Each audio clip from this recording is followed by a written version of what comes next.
నమస్తే, welcome to లియన్ news. మంత్రి నారా లోకేష్ మరోసారి తన ఉదారతను చాటుకున్నారు. ఇప్పటి వరకు జీవనోపాధి కోసం గల్ఫ్ దేశాలకు వెళ్ళి అక్కడ చిక్కుల్లో చిక్కుకున్నటువంటి చాలా మందిని స్వదేశానికి తీసుకొచ్చిన పరిస్థితుల్లో మనం చూసాం. అలాగే ఇప్పటి వరకు మరి కొంతమంది ఐఐటీలో సీట్ రాక ఇబ్బంది పడ్డ వాళ్ళ కోసం కూడా స్పెషల్ జీవోని తీసుకొచ్చి మరి వాళ్ళను ఆదుకున్న సందర్భాలు అయితే మనం చూసాం. అయితే తాజాగా ఈరోజు కూడా ఒక నిరుపేద కుటుంబానికి చెందినటువంటి ఒక వ్యక్తి మరి అతని చదువు కూడా పూర్తి బాధ్యత నారా లోకేష్ తీసుకుంటానని హామీ ఇవ్వడం కూడా మరి రాష్ట్ర వ్యాప్తంగా హర్షం వ్యక్తం అవుతోంది. మరి ఇప్పటికే ఆయన ప్రజా దర్బార్ పేరుతో ప్రజల సమస్యలను తెలుసుకుంటూ వాటికి పరిష్కారాన్ని అక్కడికక్కడే ఇస్తూ వస్తున్నారు. మరి ఈరోజు చేసినటువంటి ఘటన కూడా చాలామంది విద్యార్థులకైతే మరి నారా లోకేష్పై ఒక నమ్మకాన్ని కలిగించిందనే చెప్పుకోవాలి. మరి దీనికి సంబంధించి మరిన్ని వివరాలు తెలుసుకునే ప్రయత్నం చేద్దాం. మనతో ఉన్నారు టీడీపీ స్పోక్స్ పర్సన్ సూర్యదేవర లత గారు.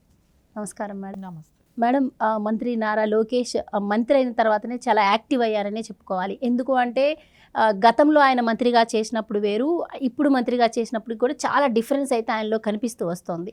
ఎందుకంటే ఈ 5 ఏళ్ల పాలనలో టీడీపీ ప్రభుత్వం అధికారాన్ని కోల్పోయాక ఆయన చేసినటువంటి పాదయాత్ర ఆయనలో చాలా మార్పు తీసుకొచ్చిందనే చెప్పుకోవాలి. ఎందుకంటే ప్రజల సమస్యలను దగ్గరుండి తెలుసుకోవటం కావచ్చు, అలాగే వాళ్ళ సమస్యలను బుక్లో రాసుకొని మా అధికారం వచ్చిన తర్వాత మేము కంపల్సరీ నెరవేరుస్తామని చెప్పడం కావచ్చు, అవన్నీ కూడా ఇప్పుడు అధికారాన్ని చేపట్టాక ఆయన వరుసగా చేస్తూ వస్తున్నారు. ఎక్కడా కూడా మా ప్రభుత్వం వచ్చింది నేను మంత్రి అయ్యా అని చెప్పి ఎక్కడా ఒక్కసారి కూడా రెస్ట్ తీసుకున్నట్టు కానీ ఏమీ కనిపిస్తున్నట్టు కూడా లేదు. సో ఈ 5 ఏళ్ళు కూడా ఆయనలో వ్యక్తిత్వాన్ని మరింత పెంచాయనే చెప్పాలి. సో ఇప్పుడు కూడా గల్ఫ్ దేశాల్లో చిక్కుకున్న వాళ్ళను ముఖ్యంగా విద్యాశాఖ మంత్రి అయినందుకు దానికి సంపూర్ణ న్యాయం చేస్తున్నట్టే కనిపిస్తోంది. చాలామంది విద్యార్థుల నుంచి కూడా ఈయనపై చాలా హర్షం వ్యక్తం చేస్తూ ఉన్నారు. సో దీని గురించి మీరేం చెప్తారు మేడం? ఈరోజు జరిగిన ఘటన ఏంటంటారు? మనం గతంలో చూసుకుంటే ప్రజలకు ఏదైనా పనికొస్తుంది అని అన్నదాన్ని కూల్చేయటము, పాడు చేయటము ఇది జగన్మోహన్ రెడ్డి హయాంలో మనం చూసాం. అంటే ప్రజల కోసం ఎవరు ఆ నాయకుడు పనిచేయలేదు జగన్మోహన్ రెడ్డి. సో ప్రజా పాలన ఎలా ఉంటుంది అనే దానికే చంద్రబాబు నాయుడు గారు కానివ్వండి, లోకేష్ గారు కానివ్వండి, సో పవన్ కళ్యాణ్ గారు కానీ వీళ్ళందరూ కూడా అలా ఆ రకంగా పనిచేస్తూ కూడా లోకేష్ గారు ఇంకొక అడుగు ముందుకు వేసి ఆయనకి ఇచ్చిన మంత్రికి ఆ పదవికి సార్థకత చేస్తూ, అంటే ప్రతి ఒక్క స్టూడెంటు అంటే కొంతమంది చదవగలుగుతారు, ఖర్చు పెట్టుకోలేరు. సో ఎందుకంటే ఇంకొక రకంగా చూస్తే బాగా brilliant students so triple seat వస్తుంది, కానీ అక్కడికి హాస్టల్ ఫీజులు కూడా కట్టుకోలేని పరిస్థితులు ఉంటాయి. సో వాళ్ళకి మెయింటెనెన్స్ కష్టం, ఫ్యామిలీ పుష్ చేయలేదు వాళ్ళని. అలాంటి వాళ్ళని కూడా వాళ్ళని గుర్తించటం కానివ్వండి, వాళ్ళకి సరైన భవిష్యత్తు ఇవ్వాలి. సో అలాంటి బ్రిలియంట్ స్కూల్స్ చదువుకునే పిల్లలని వెనకబడనివ్వకూడదు, మనం ప్రోత్సాహం ఇవ్వాలనే కానివ్వండి, వాళ్ళు చిన్న ట్విట్ పెట్టినా కూడా దానికి వెంటనే స్పందిస్తూ సో వాళ్ళకి ఆ పని అయిపోయేటట్టు చేయటం.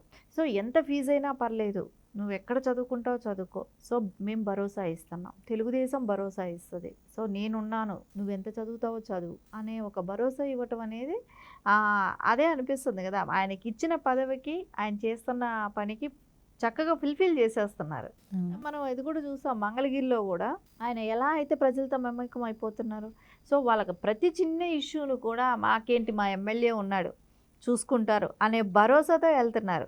సో వృద్ధులు కావచ్చు, పిల్లలు కావచ్చు, అంటే వృద్ధులు పిల్లలకి అంటే అనిపిస్తుంది చదువుకునే పిల్లలకి వెళ్ళి మనం అక్కడి వరకు మనం ఒక ఎమ్మెల్యే దగ్గర వెళ్ళి కలిసి అడగగలుగుతామా అనే ఒక భయం అనేది అదే ఉంటుంది. వృద్ధులు అంతవరకు వెళ్ళి మనం నిలబడగలుగుతామా, మన సమస్యను మనం వాళ్ళకి చెప్పగలుగుతామా, మనల్ని రాణిస్తారా, ఎందుకంటే క్యూ పద్ధతి సో వాళ్ళు అక్కడ వెళ్ళి నీరసపడిపోవటం, వెళ్ళలేము, ఇవన్నీ భయం ఉంటుంది. ఎందుకంటే ఇంకోటి మినిస్టర్ ఒకటి, ఆయన లోకేష్ గారు మినిస్టర్గా ఉండటం, ఎమ్మెల్యేగా ఉండటమే కానివ్వండి, ఒకటి సీఎం గారి సన్గా కూడా కాబట్టి సో అక్కడి వరకు మనం రీచ్ అవుతామనే ఇది జనాలకు ఉంటుంది కదా, ఆబ్వియస్లీ ఉంటుంది. కానీ అదంతా కూడా ఏమీ లేకుండా ప్రతి వాళ్ళని వెళ్ళి అంటే మంగళగిరిలో ఉన్న సామాన్య ప్రజానీకాన్ని అందరినీ కలిసే అవకాశం కల్పిస్తున్నారని అంటే సో వాళ్ళు వెళ్ళి వాళ్ళ వినతి పత్రాలు ఇచ్చుకోవటం కానివ్వండి, వాళ్ళ కష్ట సుఖాలు చెప్పుకోవటమే కానివ్వండి, ఆయన దానికి వెంటనే దానికి సొల్యూషన్ చెప్పటం కానివ్వండి, దాని గురించి ఏదైతే తొందరగా చేస్తే వాళ్ళకి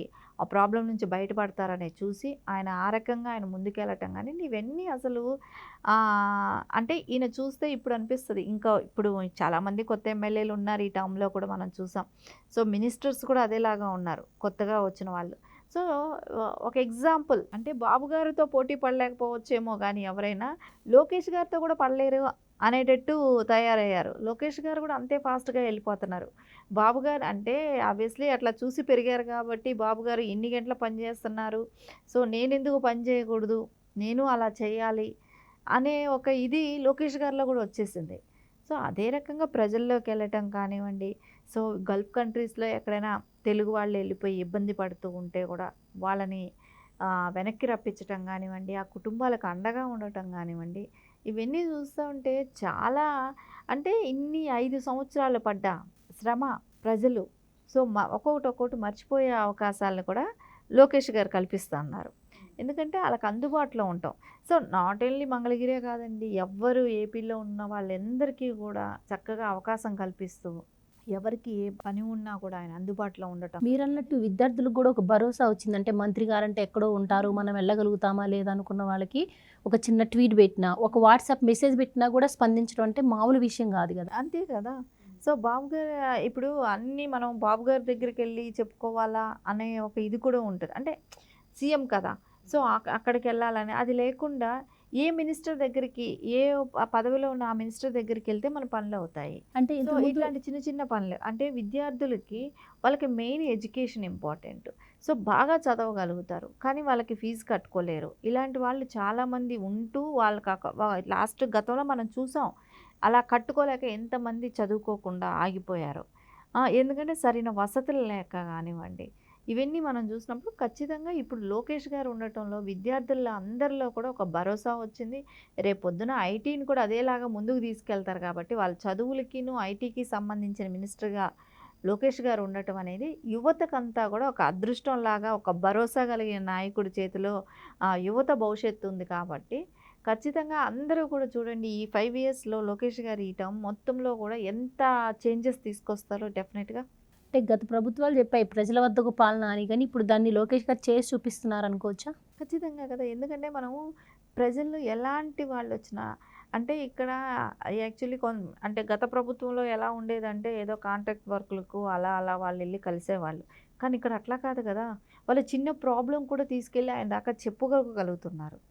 సో ఆయన దానికి ఏదైతే చేస్తే వాళ్ళకి రెక్టిఫై అవుతుందో ప్రాబ్లం అనేది కూడా ఆయన వెంటనే దానికి ఒక సొల్యూషన్ చూపిస్తారు.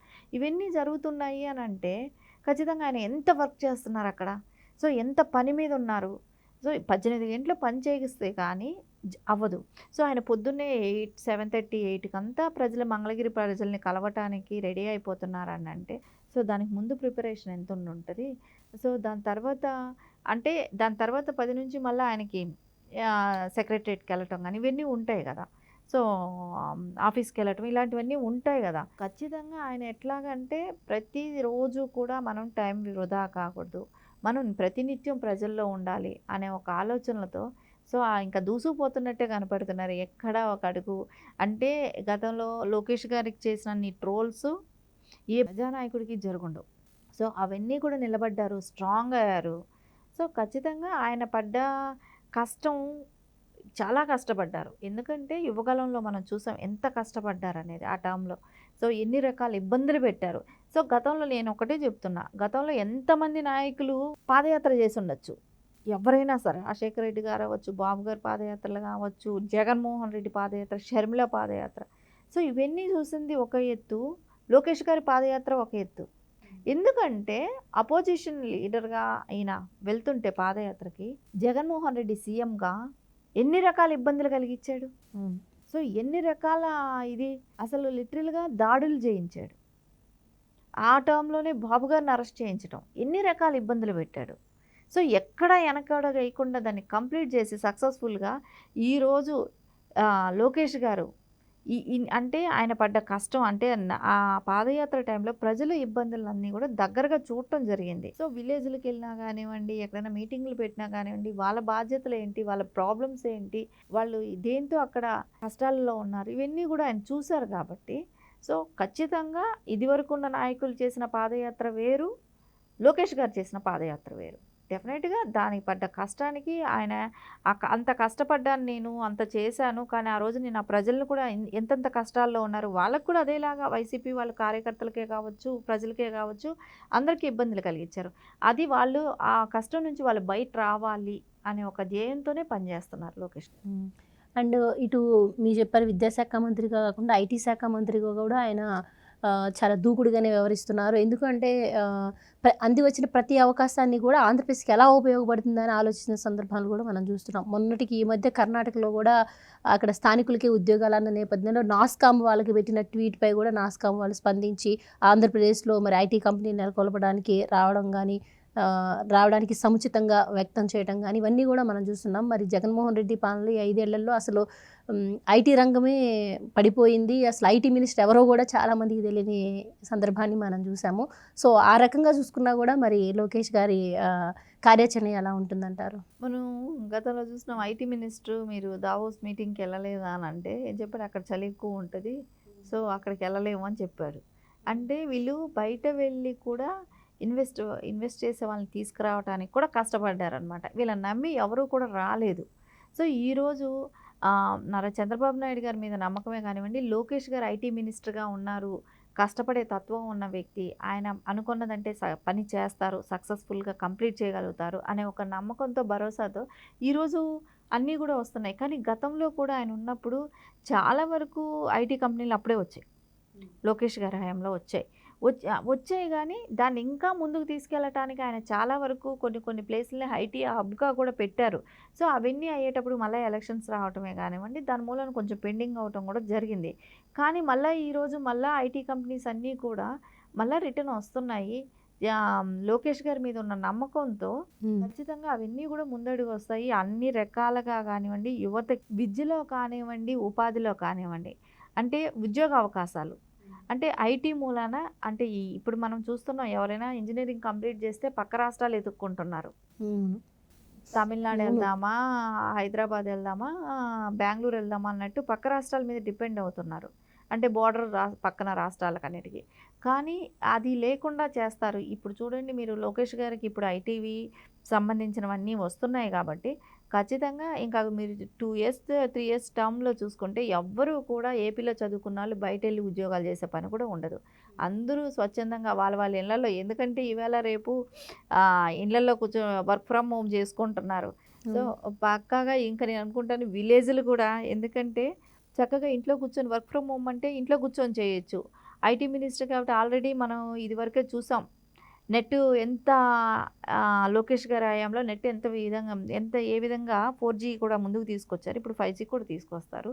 సో ఏ రకంగా తీసుకెళ్లారనేది ఇవన్నీ చూసినప్పుడు ఖచ్చితంగా రేపొద్దున మన ఆంధ్రాలో పిల్లల అందరికీ కూడా చక్కగా ఇళ్లలో కూర్చొనే పనిచేసుకుంటా లక్షల శాలరీస్ తీసుకునే అవకాశం అతి తొందరలో ఉంది.